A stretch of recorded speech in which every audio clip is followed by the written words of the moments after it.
తిరుమల శ్రీ వెంకటేశ్వర స్వామి వారిని బలగం సినిమా దర్శకుడు వేణు ఎల్లండి దర్శించుకున్నారు. మంగళవారం ఉదయం విఐపి విరామ సమయంలో స్వామివారి సేవలో పాల్గొని మొక్కులు చెల్లించుకున్నారు. దర్శన అనంతరం రంగనాయకుల మండపంలో వేద పండితులు వేదాశీర్వచనం అందించగా ఆలయ అధికారులు శ్రీవారి తీర్థ ప్రసాదాలు అందజేసి పట్టు వస్త్రంతో సత్కరించారు. ఆలయం వెలుపల దర్శకుడు వేణు మీడియాతో మాట్లాడుతూ దర్శకత్వం వహించబోయే రెండవ సినిమా త్వరలోనే ప్రారంభం కానుందని తెలిపారు. దిల్ రాజు నిర్మాణంలో ఈ సినిమా తెరకెక్కనున్నట్లు చెప్పారు.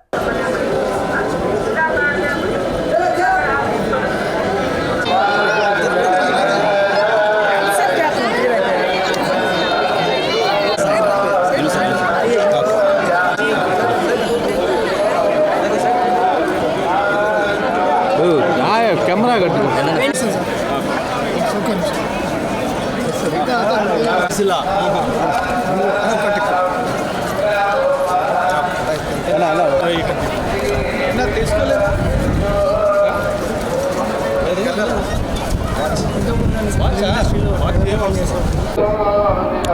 అందరికీ నమస్కారం అండి.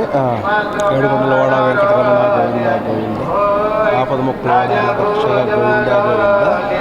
సో నేను త్వరలో నా రెండో సినిమా మొదలు కాబోతుంది. సో దానికోసం స్వామివారి ఆశీర్వాదం తీసుకుందామని వచ్చాను. సో నెక్స్ట్ మళ్ళీ ఎస్విసిలో రాజుగారి బ్యానర్లో దిల్రాజు గారి బ్యానర్లో నా రెండో సినిమా చేస్తానండి. త్వరలో స్టార్ట్ కాబోతుంది.